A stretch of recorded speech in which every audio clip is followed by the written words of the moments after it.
Exclu gala, Raquel Garrido raconte son Fort Boyard, un défi pour moi. Raquel Garrido, avocate, militante et chroniqueuse télé, a accepté de participer à la 29e saison de la célèbre émission de France 2, Fort Boyard, diffusée dès la fin du mois de juin. Elle confie à Gala comment elle a vécu cette expérience. C'est à Bagnolet, en Seine-Saint-Denis, qu'on la retrouve. Elle y vit avec son mari et ses 3 filles. Il y a encore 2 jours, elle était à La Rochelle sur le tournage de Fort Boyard. Percluse de courbatures, Raquel Garrido est pourtant ravie de cette expérience. Elle n'a pas hésité une seconde lorsqu'on lui a proposé de participer à l'émission.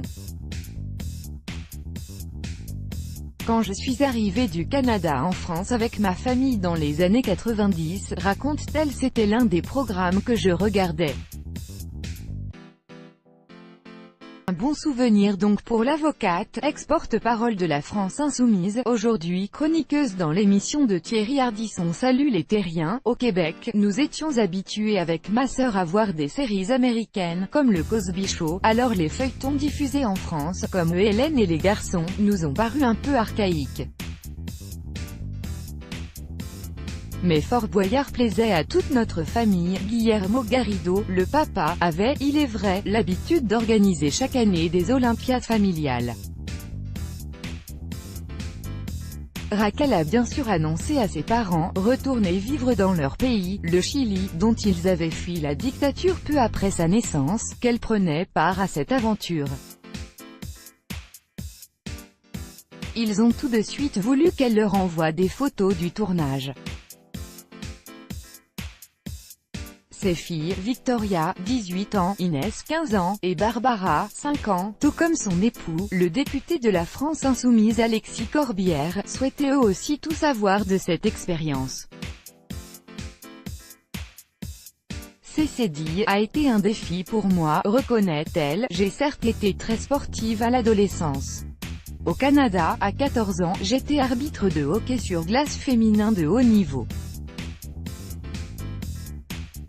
Mais aujourd'hui, j'ai le souffle court, et j'ai pris pas mal de poids après ma 3e grossesse. L'ambiance sur le tournage l'a aidé à surmonter son appréhension. Dès le dîner d'intégration organisé à notre arrivée, nous nous sommes tous très bien entendus, confie-t-elle. Pendant l'aventure, avec ses acolytes Patrick Bosso, Thierry Beccaro, Laurent Mestret, et Nora Malagré et la présentatrice télé Chloé Nabédian, les éclats de rire étaient de mise. Le sérieux a repris ses droits lorsque l'équipe sur place a appris aux compétiteurs à manipuler Mygale et Scorpion avec précaution.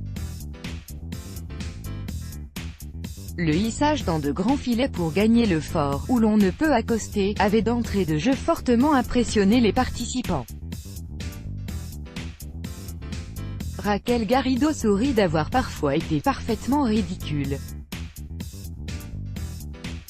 Elle n'a pas cessé de hurler dans l'épreuve qui la mettait en scène sur des plaques tournantes. Une enfant acrobate l'a mise en difficulté et elle fut assaillie par des lézards, des asticots ou des rats dans le défi de la tête chercheuse. J'ai mieux réussi les épreuves en équipe, prévient-elle. L'avocate, proche de Jean-Luc Mélenchon, refuse de se prendre au sérieux. Et pour ce qui tord de la bouche à la voir dans une émission de divertissement comme Fort Boyard, elle répond avec humour que, si la démonstration politique était de remporter toutes les épreuves, eh bien c'est raté. Retrouvez la suite de cet article dans Gala en kiosque dès le 13 juin. Crédit photo, 6 pages chaque jour. Soyez le premier à recevoir l'actualité Gala dans votre boîte mail. Recevoir, veuillez saisir un email valide. Vous devez accepter les conditions générales d'utilisation du site. Raquel Garrido.